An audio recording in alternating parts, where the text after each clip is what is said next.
David very kindly mentioned the fact that I'd written a book with Robert Fine.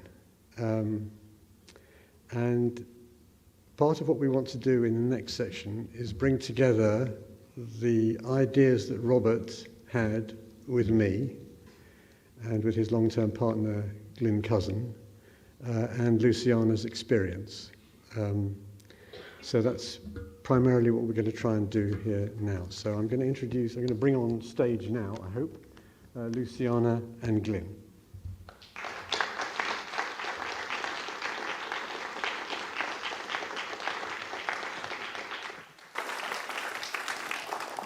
It's nice and orange.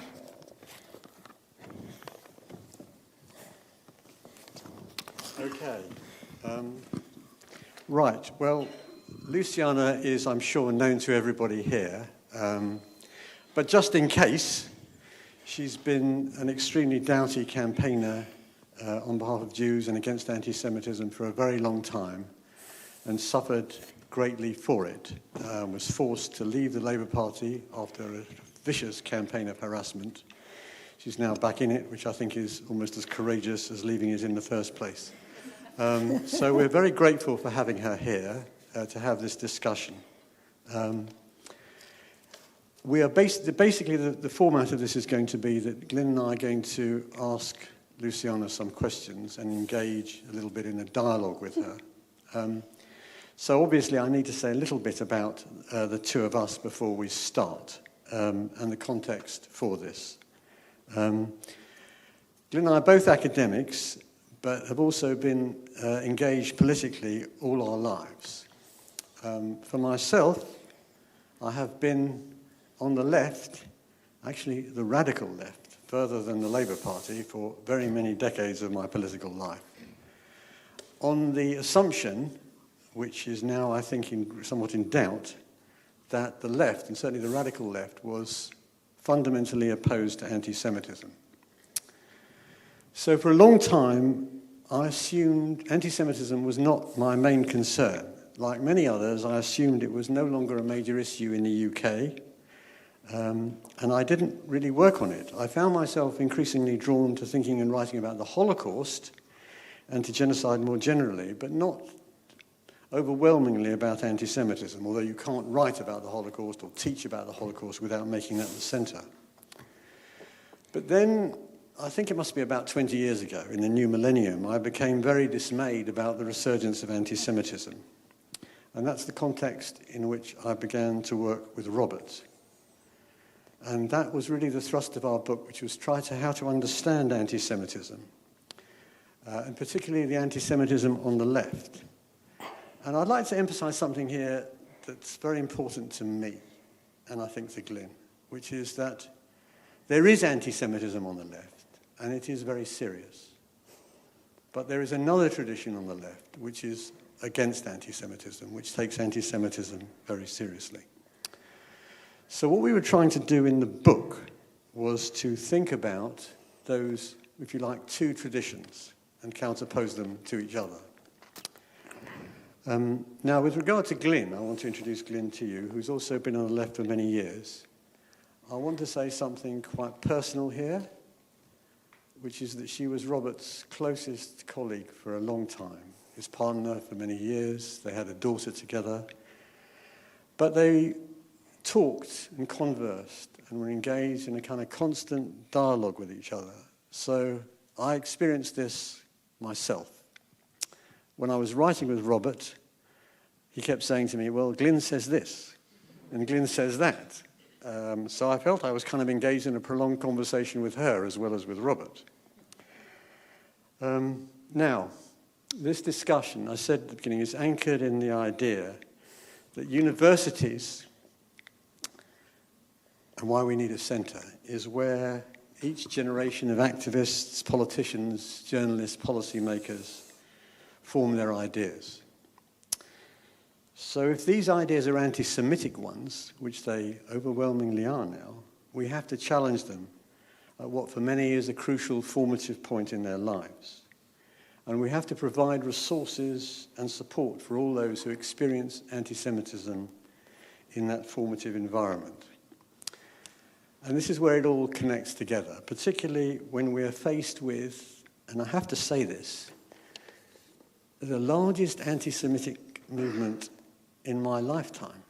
I'm older than you, and I'm probably a lot older than most people in this room. And I've lived through at least 3 waves of anti-Semitism in this country. In the 1960s, there was Colin Jordan's British National Socialist movement. And it burnt down my synagogue in northwest London.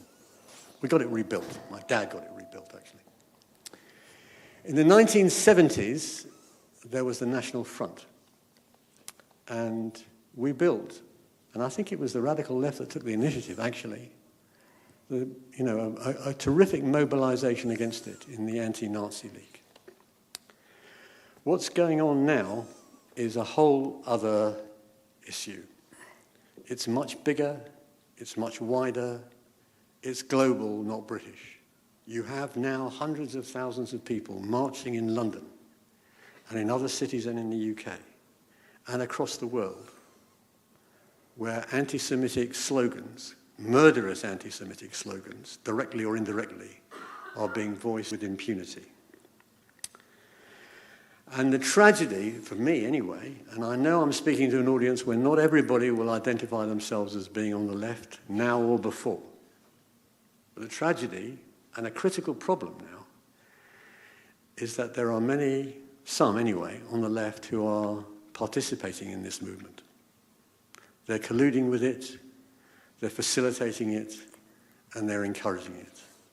And this is a very, very serious problem. Now, not many people will have the experience of anti-Semitism on the left as directly and acutely as Luciana. So we need to listen to her, and we need to learn from her. And for our part, we also hope we can provide some resources for her and for anyone else struggling to deal with this tide. I'm going to get on to Luciana in a minute because I know that's why you want to listen to her, but I want very quickly to sketch out what some of those ideas that Robert and I worked at mean. We tried to think about the origins of anti-Semitism on the left. And very crudely, the idea is that after emancipation, 18th century, or in the emancipation move, there was a sense on some of the left already that it was conditional, that Jews had to behave well now, that they hadn't before, understandably perhaps, because they'd been in the ghetto. And that's when the idea first emerged on the left of a Jewish question or a Jewish problem. Now, we need to be very clear about this, and this is a very important issue right now. There isn't a Jewish question. There's an anti-Semitism question. Jews aren't responsible for anti-Semitism. Anti-Semites are responsible for anti-Semitism. It's not what Jews do or how Jews behave. It's what anti-Semites do and believe. That's the issue. So this idea that there's a Jewish question has a lot of significance for now. It's the idea that Jews are behaving badly, and that's what causes anti-Semitism, if we even acknowledge it. Why? Because they stick together and they place loyalty to each other over everything else. They moan and complain and exaggerate their misfortunes for malign purposes, to gain advantage over others. They ignore the sufferings of others, which are much worse. And they, in the end, are engaged in conspiracies of one kind or another to block progress. Now, the Holocaust might have suppressed those ideas briefly, but they're back now. And they're back in the form of an obviously anti-Semitic anti-Zionism, because that's where Jews are supposedly behaving badly. Jews in the form of the State of Israel, are supposedly the worst of all. They're guilty of the worst crimes of all, of apartheid, of crimes against humanity, and even genocide. They exaggerate what's done to them, when racism against others is much more serious, and actually the Jews are the worst racists of all. And they do everything for malign and selfish purposes, and sinister purposes, to inflict suffering on others, which is as bad or even worse than any suffering they've experienced in the past. A key exponent of these ideas was the previous leader of the Labour Party and his enthusiastic supporters, who cast Jews in this frame of reference. And for many of his supporters, his catastrophic and frankly welcome defeat in the 2019 election was the result of exactly this kind of behaviour by Jews. A wicked conspiracy to block the forces of progress, to prevent a Labour government coming to power, and to accuse him of being an anti-Semite, when he wasn't any such thing. He had no anti-Semitic bone in his body, wherever such a bone might be found. He was just a fundamentally decent, honourable, committed anti-racist. How could he possibly be an anti-Semite? Now, if anyone has had a direct experience of what the anti-Semitism that Corbyn oversaw was, it's Luciana. So I'm now going to turn to you, and we'll have a discussion, and we have some questions that we'd like to pose to you. And I'm sorry if I've gone on for too long, when I know you didn't come to hear me at all. So, let me begin, if I can, by asking you, Luciana, why and how you became active on the left in the first place. Well, thank you so much, and it's a privilege to be with you all this afternoon. I grew up in northwest London. I grew up in Wembley.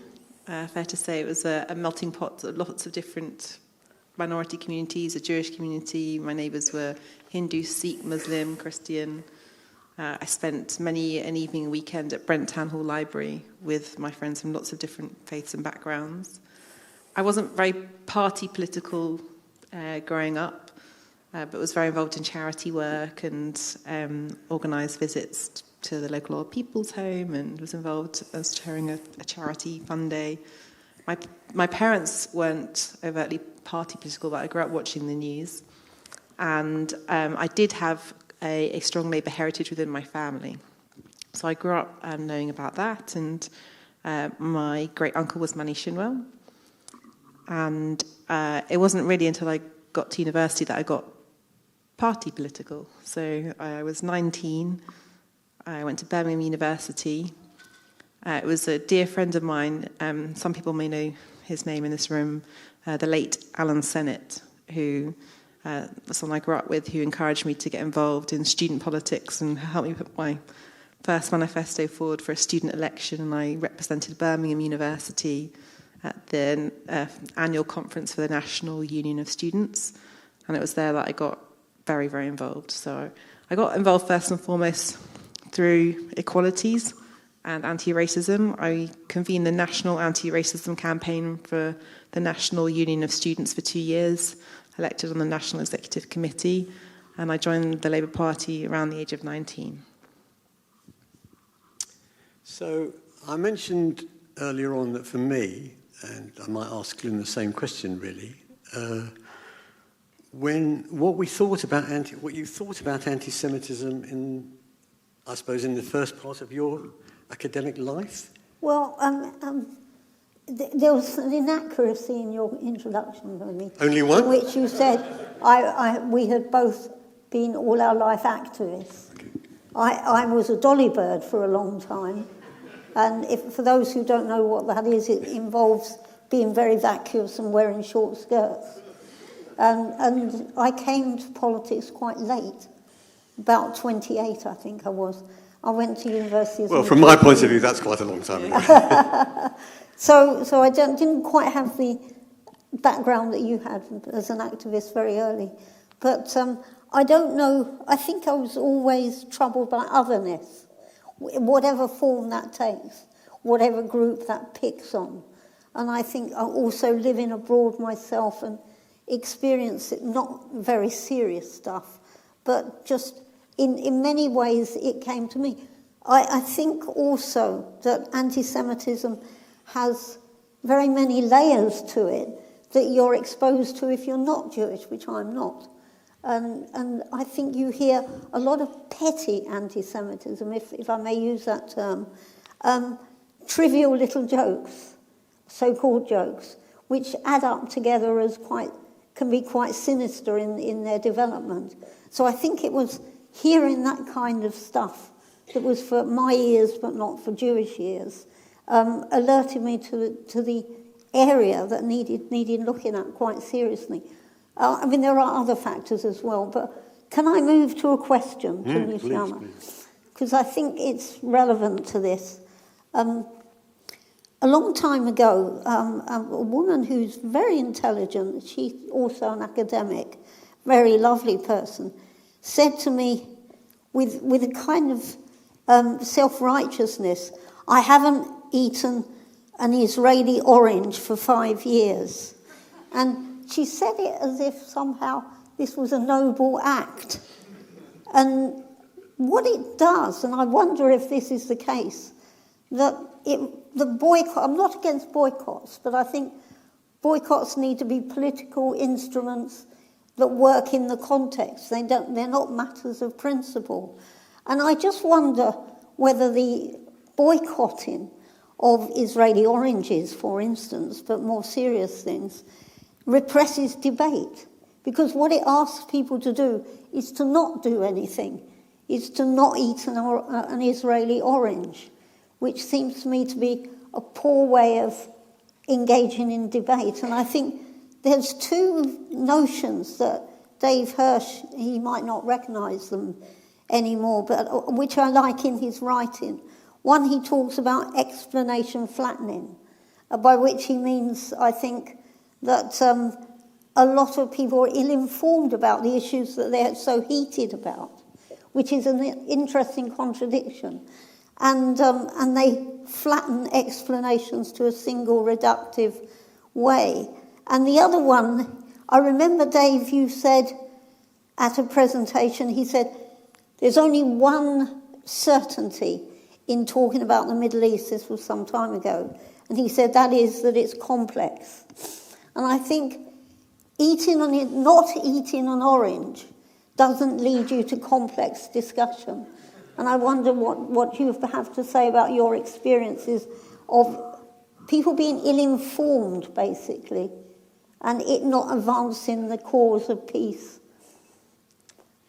So if I reflect back on when I first got involved in politics, and I want to disclose my age now, but it's 24 years ago that I first got involved as this wide-eyed, idealistic student that joined the Labour Party because of the values that were about equality for all and against racism.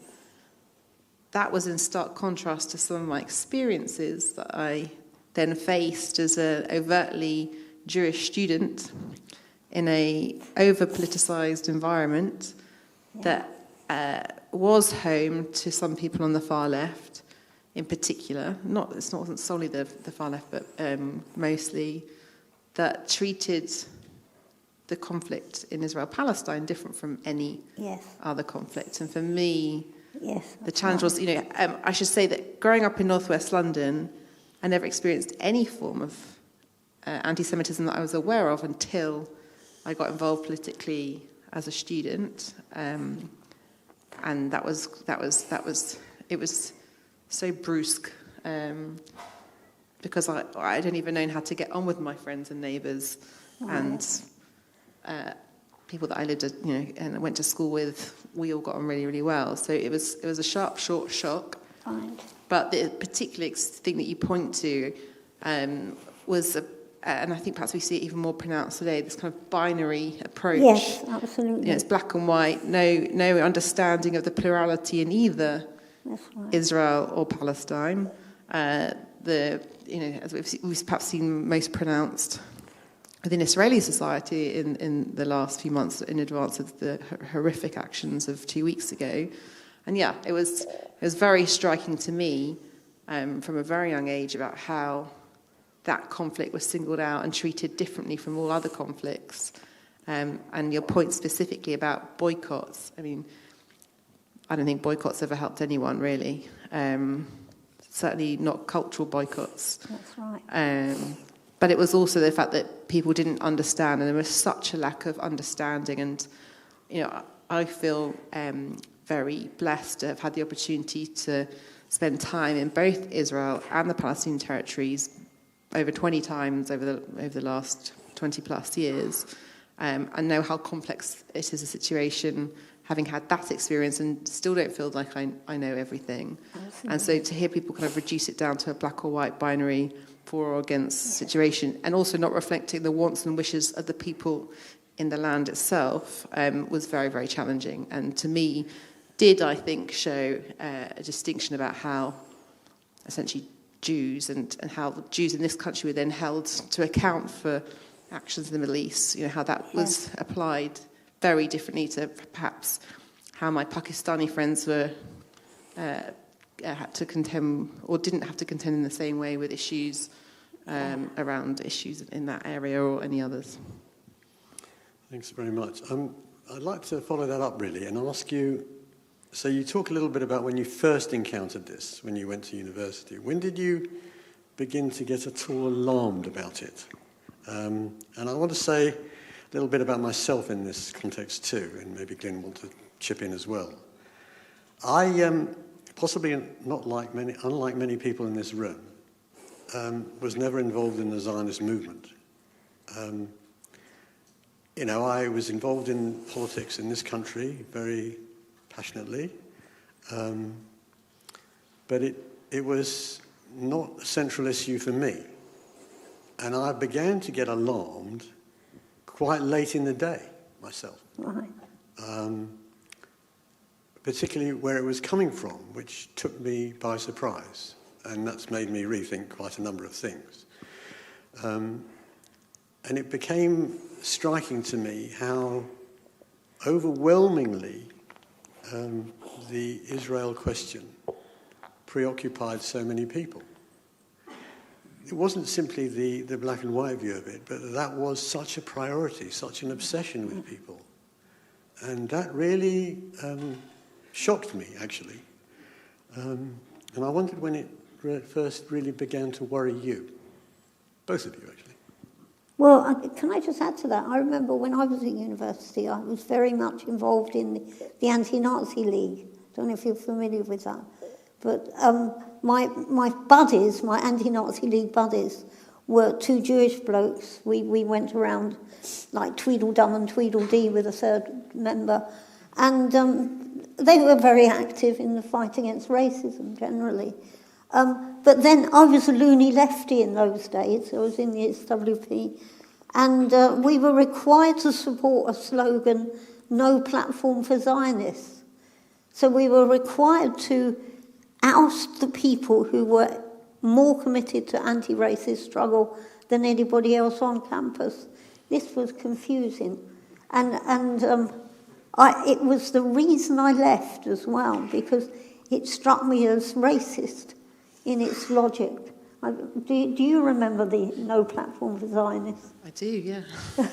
I think it's fair to say from the moment that someone sent me a piece of hate mail that called me a dirty Zionist pig when I was 19, 20 years old, through all of the experiences I can reflect on that, I deliberately, I think my mind shuts them out and I bury them, but from the things that kind of come to mind, every single thing of them, every single element of them is wrong. Every example is bad. And I say that as someone who counts himself pretty fortunate that I had the resilience to have dealt with it over the 20 plus years, and that I've always used the platform to speak out and campaign against it. But why it's dangerous is because having given evidence in court against some of these perpetrators and heard the victim impact statements of people who haven't been able to find a voice, people for whom they haven't been able to go to work afterwards after just one of these incidents, or they haven't been able to maintain relationships with family and friends. We ignore this stuff at our peril, and it can have long-reaching and devastating consequences. Okay, I think I have to now ask you if it's okay. I'm sure it'll be painful to dredge up, but it's something everybody here in this room will have feelings about your experience with Corbyn and the Labour Party. And when you first began to think this is really serious, I mean, there is some difference of opinion about this. I think Glyn and I don't necessarily agree about this. I'm myself completely convinced he's an anti-Semite, and I said so very early on to close friends of mine. Glyn is, I think, more open to the possibility that he's just stupid. Very kind. I think he's certainly dim, but I wonder when you first really began to clock this and think it would be, and how you explained it to yourself, really, that somebody like this had become leader of the Labour Party and had so many people supporting him who, well, I think bluntly, were obviously anti-Semitic. And it's a difficult question, partly because many of these people who I think of, and I don't think I'm alone here, as obviously anti-Semitic, get extremely angry if you suggest such a thing. It's not just Corbyn with his not an anti-Semitic bone rubbish. It's also, how dare you accuse me of being an anti-Semite? I'm an anti-racist. And they furiously reject any such suggestion. Now, this is a bit different, you see, in the history of anti-Semitism. It's not completely different. David Seymour, who's somewhere in the audience, has made the extremely important observation that each new lot of anti-Semites say, well, the others got it wrong, but this is the reason the Jews are awful. We're the real anti-Semites. Everybody else was not on the case. So there is this phenomenon, right? They get outraged at the accusation that they are the anti-Semites.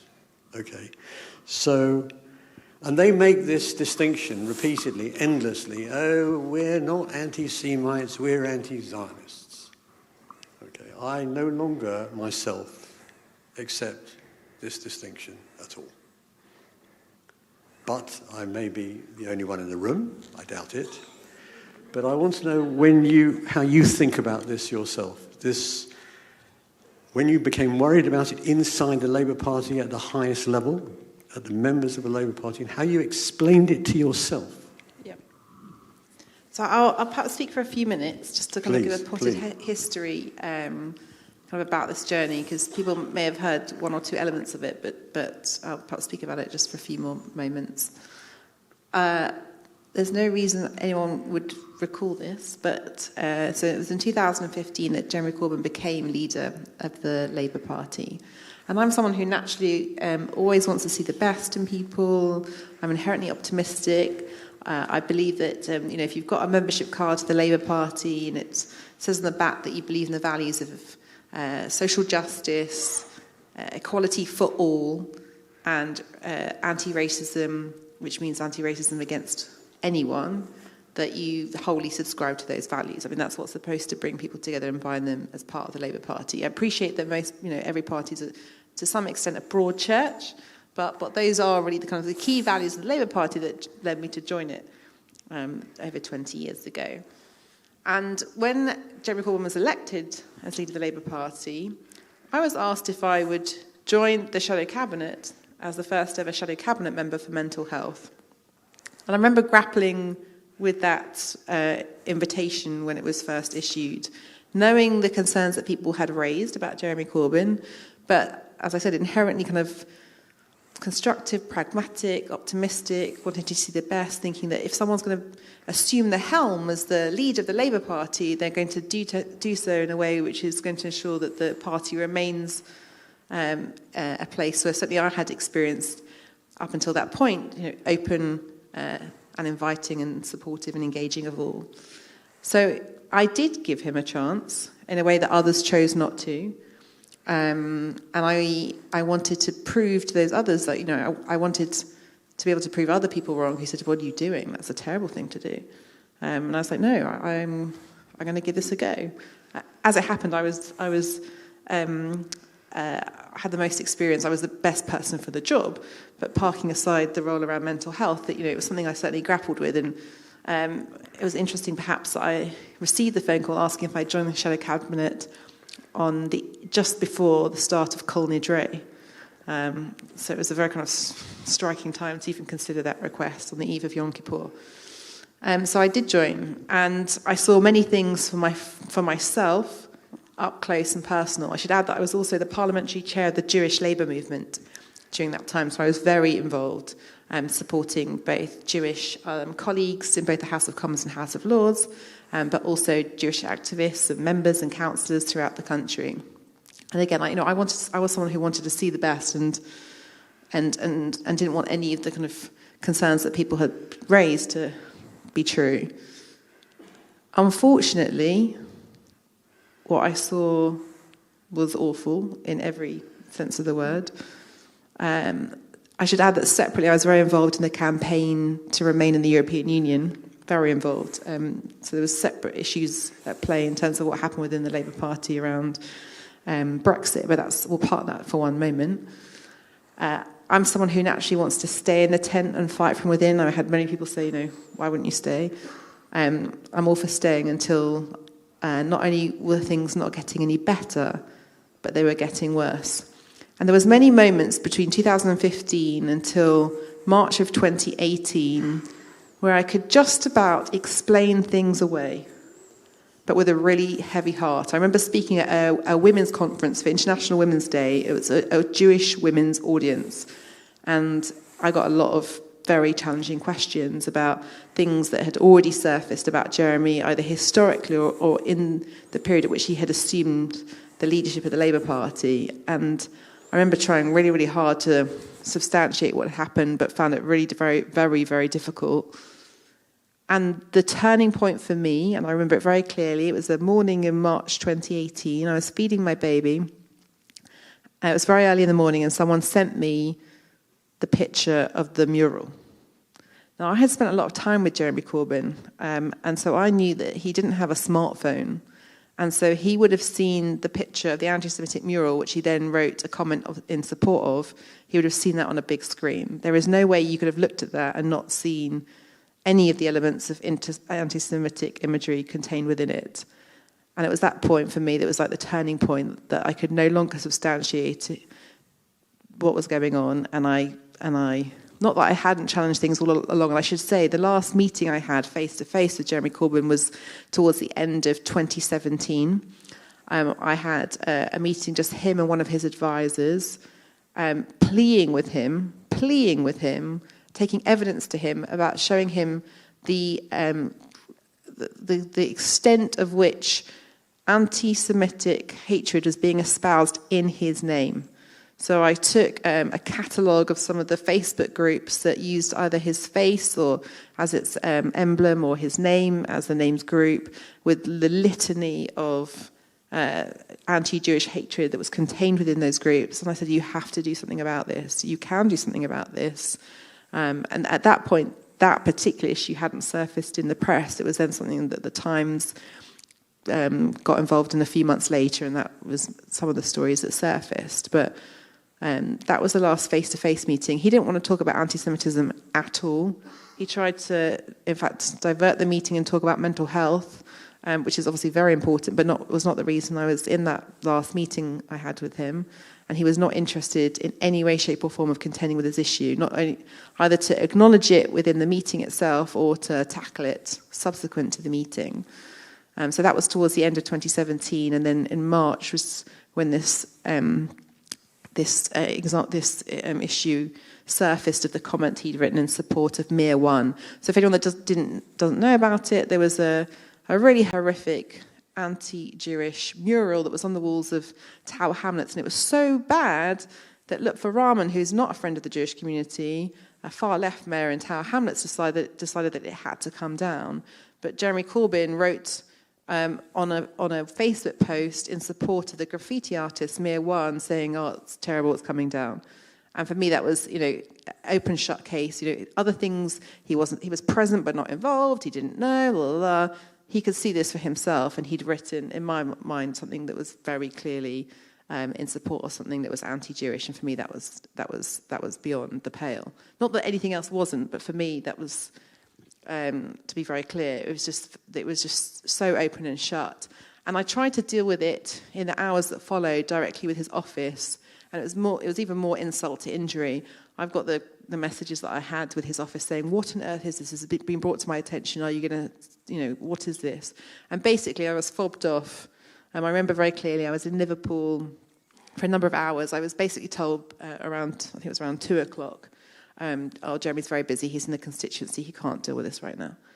And for me, I was like, I'm done here. Because I knew that if any other case of the leader writing something clearly in support of something anti-anything other than anti-Jewish, he would have immediately come out and issued an apology or said something, and him and his team chose not to. And what then transpired was a 4-day period and 4 different statements for Jeremy Corbyn to actually issue an apology. If anyone looks through the history of what happened and all the media articles, it took 4 different statements to actually say sorry, which would not have been applied to any other minority community in this country, and was frankly unacceptable. And so for me, not that I felt I'd done everything I could up until that point behind the scenes, but then I was very, very outspoken for a number of months between March of 2018 until I left the Labour Party in February of 2019. And just to kind of give you a potted history of what happened even from that moment, we then had the extraordinary situation of having to campaign so hard to get the IHRA definition of anti-Semitism adopted by the Labour Party in the way that every other council and other organisation and government body had adopted it. It was like the fight of my life to get that done. I had meetings for hours with the new General Secretary of the Labour Party, with other colleagues in the Jewish Labour movement, presenting 19 different things that the party could do to tackle anti-Semitism within its ranks. They chose to do nothing. There was this story that surfaced about how the Labour Party had sat on cases of anti-Semitism, and there was a dossier that was submitted to LBC which included cases of where party members had made direct threats to people, including myself. So I found myself on the front page of the Saturday Times one weekend in October because there was a physical threat to my life made by a Labour Party member that the party had neither told me about or reported to the police and had met the criminal threshold. So the catalogue of things that happened throughout that year was, for me, too much. And not only was it not getting better, but it was getting worse. And that's, I just felt the party was betraying the very, very values that led me to join it in the first place. And that's why I decided I could no longer be a part of it. And I could no longer, in good faith, knock on doors and say, vote for me, and possibly get Jeremy Corbyn in number 10. Can I just chip in there? Please. I completely agree with you that mural has no other explanation for it. And in the light of your narrative about what happened to you, it clearly was more than stupid. But my thinking, well, it's not a but, it's an and. My thinking is, are you familiar with Paul Gilroy's work on?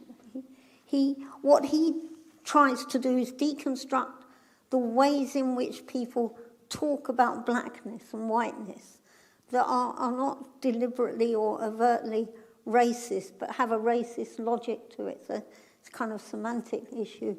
And I just wondered, and I'm still wondering because I haven't really fully thought this, but whether there's any way in which one can separate, not in the case of Jeremy Corbyn clearly, being anti-Semitic or using anti-Semitic structures of thought. That's what he says about blackness and whiteness. I think it's quite an interesting problem, but I don't know if it does have parallels. And the wider question of that is, and this is really the work I did with Robert Fine is, do you think there's a connectivity between anti-racism and anti-Semitism that needs bringing back together? Because historically they were much more interrelated. There were campaigns that were much more mixed in that way, and affinities developed between the two forms of racism, two forms of prejudice. Do you think there's any promise in bringing that connectivity back again? So in my mind, anti-Semitism is a form of racism. Of course, yeah. But for certain elements of the left, far left, they don't consider it in the same way that they do all other forms of racism. I say that because that is my direct experience over a number of 2 decades, both from within the student political movement and what happened to the Labour Party for 5 years when Jeremy Corbyn was leader, and seeing as I do now how the kind of supporters around Jeremy Corbyn that continue, I mean, they still draw that distinction, and I still see it borne out and played out and expressed in many different quarters, predominantly online, but also in some of the speeches that I've read and some of the things that have been shared. So there is, whether you want to call it a hierarchy of racism, or whether you just, whether certain elements just don't consider hatred of Jews as a form of racism, that's what exists. And absolutely, if you're anti-racism, in my mind, you're against racism against any people of any colour, of any background, of any faith. And if you're truly anti-racist, then it's your job to stand up against all forms of persecution and oppression and discrimination. And unfortunately, that's not what we see bearing out in some quarters. That's right. And I heard last week, I think it was, somebody saying the Israelis are white supremacists, which seems to me to be a jump ridiculous. Well, it's ridiculous, but I think it's a very serious part of what we have to think about now. Yeah. And the disconnection, the break, hasn't come from Jews. Again, we need to talk about anti-Semitism. The break has come from anti-Semites who insist now, and this goes back to a point that Robert and I were trying to get at in our own way, which is there is this trope, you see, that Jews exaggerate their suffering. And they do it for malign purposes. And they do it so that other people's suffering, which is much more serious, gets neglected, obscured, marginalised. Can I give you some real life examples of that? Yeah, so yeah. just that I see that borne out every single day. Yeah. So again, people may or may not recall, there's no reason why everyone would have seen this, but at the Labour Party conference in 2018 that I attended, I did so with police protection. It's absolutely extraordinary to me that there are people on the far left today that say that didn't happen, that I personally got actors to be those police people. There is, I think there's over 500 photos available from Associated Press and from some of the other photographic agencies, but they found the one photo where just the angle of it means it looks like I'm standing by myself. When throughout the entirety of the conference, I had police people with me. And someone asked an FOI of the police, and the specific question was, did I have armed police? And what they do is they take the answer, which was a direct response to the question, did I have armed police with me? They didn't have guns, but they had tasers and batons. But because the answer says they weren't armed, therefore they've taken that as I don't have police. And that even 5 years on today is something that they continue to peddle online. And that's just one example of one thing that happened where, essentially it is the Jewish person that's responsible, that's of inflating my experience. It was the most terrifying thing for me to be at a Labour Party conference that I'd attended for 18 years in a row, which I happened to be pregnant at the time, but parking that in a city that had been my home for 8 years, with police presence, where people still, even with police present, were disgraceful in their behaviour in terms of what they said and how they behaved. But it's the far left that still seek to denigrate that experience and mischaracterize it in lots of different ways in order to diminish what actually happened. Okay, I want to say two things about this as well. One is that it isn't that trope that we identified is then developed into another argument, right? Which is that Jews not only exaggerate what was done to them or invent it, right? But that they are that they are engaged in a conspiracy here. And the conspiracy is that they are themselves the racists, that they have become white. And this has now become part of the anti-Semitic, anti-Zionist argument in a very profound way. It's not simply that Israel is absurdly cast as a settler colonial state, but the Jews are part of the white power structure wherever they are, both locally and globally. But the second thing I want to say, so that's an argument that we in the centre have to deal with, actually, and we have to think about how that argument has developed and disentangle it and deconstruct it in order to reassert exactly what Glyn was talking about, which is the connection between anti-Semitism and other forms of racism, but also understand the particularity of anti-Semitism, that it is both the same as and has some distinct features about it. But the other thing that I want to say, which relates very much to what the example that you gave. So one of the most difficult things about this is the enthusiasm with which people have embraced anti-Semitic ideas. And this is also a huge challenge for us. A long time ago, the French philosopher Jean-Paul Sartre wrote a rather wonderful short book called Antisemite and Jew. And I've gone back to this book, and when I was teaching, I used to get my students to read this book. I mean, it's not a perfect book. None of us write perfect books, right? But there is a central idea here. And it's the idea that anti-Semitism isn't a rational set of ideas. It's not based on reason or evidence or logic. It's a passion. And that is a lot of its appeal. It is a passion. So that you cannot argue with an anti-Semite. There is no evidence or logic or evidence particularly of the kind that you're attending to here, right?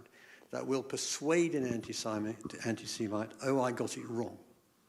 They hold on to this idea with passion. This was Sartre's point. And in order to understand a passion, you have to understand what is in the mind of the anti-Semite, not in terms of reason or logic, but what it is that they feel here about Jews and what they project onto Jews and what they say about Jews. And I think that's very difficult for us to deal with, especially in the academic world and in many ways the political world, which relies on reason and evidence and persuasion. What do you do when you're confronted with people for whom reason and evidence and persuasion and logic for whom it has no purchase at all? I also want to say something personal here, which is that when that experience happened to you, it was a critical moment for me personally. I felt I couldn't also stay in the Labour Party at that point when that was happening to you. That's just a basic, immediate response. So I now need to move on a little bit and ask you, because you've now rejoined the Labour Party, which I think, as I said earlier on, is a remarkably brave and courageous thing to do. I'm not sure many of us would have that capacity to forgive, actually, and move on. So I want to ask you about reconciliation and the future a bit here. Can you be reconciled with people who you feel let you down, abandoned you? And how do you understand what is now happening to the Labour Party that you've rejoined? Is it a different political phenomenon? Because part of the, and I may have fallen into this trap too, part of the temptation here is to personalise it, to say it's all because of this one bad person, which is, hopelessly inadequate as an explanation. So there are deeper forces at work here which we are trying to think about. But my question to you is, at one level personal, can you forgive and move on? But also, how do you understand the change that has taken place? And has it given you hope back? There's so many different facets Sorry, to that. too many difficult questions. To that question. Yeah. I'll do my very best. So I did rejoin the Labour Party. I did so earlier this year when the party was taken out of special measures by the Equality and Human Rights Commission. And so just to give the background to that, in the wake of the general election post-2019, there was an inquiry into what happened in the Labour Party. The Equality and Human Rights Commission reported in October of 2020 and found the Labour Party to have breached the Equality Act. The Equality Act is what Labour brought into force when Labour was in government towards the end of its term in 2009-10. It was one of the things that led me to join the Labour Party, was the party's commitment to equality. And so the fact that the Labour Party was found to breach the Equality Act, the only other party to have found to have done so was the British National Party, that the party being found guilty of the victimisation and intimidation of its Jewish members, and that through the inquiry that the EHRC did, they found that there had been direct political interference in the cases of anti-Semitism from Jeremy Corbyn's office. And in the wake of that, people must have said, you must feel really vindicated. I took no comfort whatsoever from those findings. It only proved what I knew to have been true. It didn't give me any comfort that the party, which I dedicated 20 years of my life to, and whose values I thought I shared, had been found to breach the very laws that it brought into enactment. I judged the party subsequent to that moment on what it did and what it did under the leadership of Keir Starmer to turn that situation around. And it's by no means completely fixed, but the party had done enough to come out of special measures. There was the party had to, by law, follow an action plan that it was imposed on it by the Equalities and Human Rights Commission. They were found to have complied with and made enough progress. And for me, that was a turning point, not an end, but a turning point. And so I went back to party conference, not last week, the week before. And it was the first time I had been at the party conference since 2018. And I shared with you just a moment ago my very different experience in September of 2018. The party was unrecognisable. There was nothing that was in any way the same as my experience of 2018. And I should add, what led me to leave the Labour Party. I had the combined experience of both being the parliamentary chair of the Jewish Labour movement and being witness to or being having at my fingertips all the experiences of lots of Jewish members across the country in a way that perhaps not many others had that exposure, combined with my experiences of being a constituency MP in Liverpool and having a very particular experience in my constituency party, which was not replicated in every constituency party across the country, or not in the extreme way that I experienced.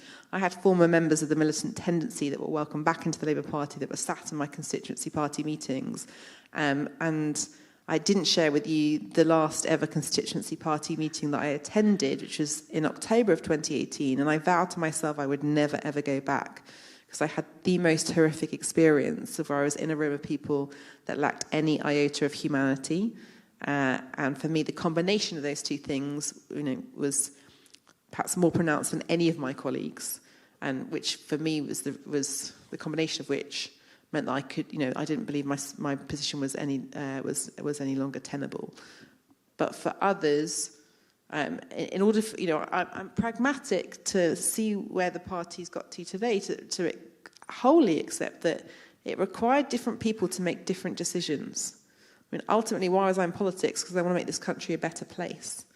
And you can't do that as a party of protest. You have to do that as a party of power. And it's all very well shouting from the sidelines, but if you're not in government, having been an opposition MP for 10 years, it's very, very frustrating, and it's you can't affect the change. And so it required people to stay in the party, and it required people to leave the party to expose how bad it was, in order that the party could regroup now to where it's got to looking like, and I'm in no way complacent, but looking like the party could be on the cusp of taking government next year in the general election that we expect to come probably next October, November. So for me, I come at this from lots of different angles. I am, as I think I've mentioned, kind of very positive and wanting to see the best in people. And I think people have dug deep in the wake of what happened. But certainly we've got collectively as a party to a place today where I feel now it's the Labour Party that I joined. This is the Labour Party that had been my political home. The conference experience was just one experience, was unrecognisable, and everyone was incredibly kind and generous having me there. And that experience was in stark contrast to what happened 5 years ago. So I feel I've got my Labour Party back. The party is returning. As I said, it's not job done, and there's still more to do. But so much has been done, and if the party can and does win the general election next year, it will have been an incredible achievement. Okay, I'm being signalled wildly from the wings that we need to bring this to an end. So I'm going to. We could carry on for quite a long time having this discussion. It's been a privilege to listen to you and to talk to you. So I'd like you to join with me in thanking Luciana and Glyn very much. Thank you.